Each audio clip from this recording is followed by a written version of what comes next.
ఆంధ్రప్రదేశ్లో టీడీపీ కూటమి అధికారంలోకి రావడానికి ఎన్నికలకు ముందు సూపర్ 6 పేరుతో కొన్ని హామీలను ఇచ్చింది. అధికారంలోకి వస్తే ఈ హామీలన్నీ అమలు చేస్తామని చెప్పి చంద్రబాబు నాయుడు గారు, లోకేష్ బాబు గారు కానీ, అదేవిధంగా పవన్ కళ్యాణ్ గారి వీళ్ళందరూ కూడా అప్పుడు హామీ ఇచ్చారు. పవన్ కళ్యాణ్ అయితే వీటి బాధ్యత నేను తీసుకుంటానని చెప్పి చాలా సందర్భాలను చెప్పడం జరిగింది. అయితే ప్రపంచంలో ఎక్కడా కూడా ఇవ్వనటువంటి హామీ ఏదైతే ఉందో, ఇది నాణ్యమైనటువంటి మద్యం ఇస్తామని చెప్పి కూడా ఒక ఆంధ్రప్రదేశ్లో ఇచ్చినటువంటి హామీ. ఇది నాణ్యమైన మద్యం ఇస్తామని చెప్పి, నాణ్యమైన విద్య ఇస్తానని ఎవరని చెప్తారు కానీ నాణ్యమైన మద్యం ఇస్తామని చెప్పినటువంటి ఒక ప్రచారం చేసినటువంటి సందర్భం మన ఆంధ్రప్రదేశ్లో ఒకటే ఉంటుంది నాకు తెలిసి. మరి ఎక్కడ ఉందో తెలియదు కానీ ఆ రకంగా ఉంటుంది. చంద్రబాబు నాయుడు తల్లికి వందనం అనేటువంటి ఒక పథకానికి సంబంధించి జీవో నెంబర్ 29ని జారీ చేశారు.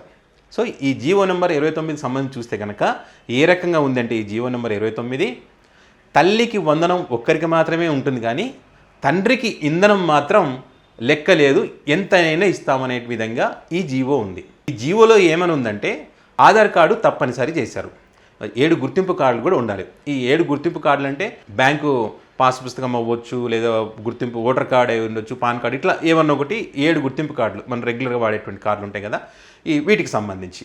అదేవిధంగా 70% హాజరు ఖచ్చితంగా ఉండాలి. గతంలో కూడా ఇదే రకంగా 75% ఉండేది. సో బీపీఎల్ కుటుంబాలకు చెందినటువంటి వారే ఉండాలి ఈ పథకం పొందాలనుకుంటే కనుక. అంటే పేదరికం దిగువన ఉన్నటువంటి కుటుంబాలు ఉంటాయి కదా, వారికి మాత్రమే ఈ పథకం వర్తిస్తుంది. ఇందులో ఏంటంటే ఒక క్లారిటీ లేదు, జీవో నెంబర్లో ఏం క్లారిటీ లేదంటే తల్లికి వందనం అనేటువంటిది ఒక్కరికి ఇస్తారా, ఇద్దరికి ఇస్తారా, ఇంట్లో ఉన్న వాళ్ళందరికీ ఇస్తారా గతంలో చెప్పినట్టుగా అనేది మాత్రం క్లారిటీ లేదు. ఎన్నికల ప్రచారం సందర్భంగా నిమ్మల రామానాయుడు చెప్పినటువంటి మాటలు ఏవైతున్నాయో ఆ వీడియో పెద్ద ఎత్తున వైరల్ అయింది. ప్రచారం సందర్భంగా ఆయన నీకు నీకు నీకు నీకు ఇలా ఎంతమంది ఉంటే అంతమందికి 15,000 రూపాయలు తల్లికి వందనం కింద ఇస్తామని చెప్పి పెద్ద ఎత్తున ప్రచారం చేస్తారు ఆయన. సో అదొకటి. చంద్రబాబు గారు కూడా అదే రకంగా ప్రచారం చేస్తారు, ఎంతమంది ఉంటే అంతమందికని. ఈ పథకాలు అమలు చేయడానికి, ఈ తల్లికి వందనం పథకం అమలు చేయడానికి పూర్తి బాధ్యత నేను తీసుకుంటానని చెప్పి పవన్ కళ్యాణ్ కూడా చెప్పినటువంటి పరిస్థితి, నాది బాధ్యత అని చెప్పి. సో ఈ రకంగా అప్పుడు అందరూ ప్రచారం చేస్తారు. ఇప్పుడు వస్తేనేమో కొన్ని షరతులు వర్తిస్తాయి, మనం గతంలో షరతులు వర్తిస్తాయని చెప్పి చాలా వీడియోలు చేసాం చంద్రబాబు గారి పథకాలకు సంబంధించి. సో అదే రకంగా ఈ పథకం ఆ కోవలోనే చేరుతుంది. ఈ పథకం కూడా అంటే ఇంటికి ఒక్కరికి మాత్రమే ఈ పథకం వచ్చేటువంటి అవకాశం ఉంటుంది. బీపీఎల్ అంటే పేదరికం దిగువన ఉండేటువంటి వారికి ఈ పథకం వచ్చే అవకాశం ఉంది. ఆధార్ కార్డు తప్పనిసరి చేయడానికి కారణం ఏంటి, మరి వీళ్ళు ఏం చెప్తా ఉన్నారు టీడీపీ నాయకులు అంటే, ఆధార్ కార్డు తప్పనిసరి చేయడానికి ప్రధాన కారణం పారదర్శకత కోసమే ఆధార్ కార్డు తప్పనిసరి చేశామని చెప్తా ఉన్నారు. చంద్రబాబు నాయుడు గారు ఏం చేసినా కూడా రాష్ట్ర ప్రయోజనాలను దృష్టిలో పెట్టుకునే చేస్తారని చెప్తా ఉన్నారు. మరి జగన్మోహన్ రెడ్డి ఏం చేసినా కూడా రాష్ట్ర నాశనం కోసమే చేస్తారని చెప్పి చెప్తున్నటువంటి పరిస్థితి. జగన్మోహన్ రెడ్డి గారు ఇచ్చినటువంటి పథకమే కదా ఇది, అమ్మఒడి. మరి ఈ అమ్మఒడి పథకాన్ని మీరు తల్లికి వందనం కింద మార్చి మీరు ఇస్తూ ఉన్నారు. అప్పుడు మీరు జగన్మోహన్ రెడ్డి ఒక్కరికే ఇస్తే మీరు దుమ్మెత్తిపోశారు, మిగతా వాళ్ళ పరిస్థితి ఏందని చెప్పారు. సో జగన్మోహన్ రెడ్డి తప్పు చేస్తున్నారు, ఆ రకంగా మేము చెయ్యము, మేము అధికారంలోకి వస్తే ప్రతి ఒక్కరికి కూడా పథకం వస్తుందని చెప్పి గట్టిగా ప్రచారం చేశారు. మిమ్మల్ని నమ్మి ప్రజలు ఓటు వేశారు. సో ఈరోజు చూస్తే క్లారిటీ లేనటువంటి జీవో మీరు ఈరోజు జారీ చేసినారు. ఒక క్లారిటీ లేదు, పాడు లేదు. ఇసుక విధానంలో అంతే, దీంట్లో అంతే, ఇంకా చాలా పథకాలు అందులో కూడా ఇదే రకంగా ఉంటుంది. అందులో ఏమాత్రం డౌట్ లేదు. అది రాష్ట్ర ప్రయోజనాల కోసమని మళ్ళీ చెప్పుకుంటారు మీరు.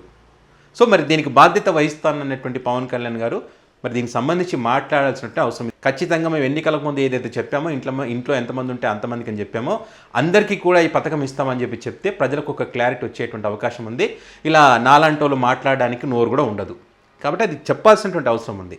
ప్రతి దాంట్లో సస్పెన్సే, సచివాలయ ఉద్యోగుల భవిష్యత్తు సస్పెన్సే, వాలంటీర్ల భవిష్యత్తు సస్పెన్సే, ఈ విద్యుత్ ఛార్జీలకు సంబంధించి సస్పెన్సే, ఇసుకకు సంబంధించి సస్పెన్సే.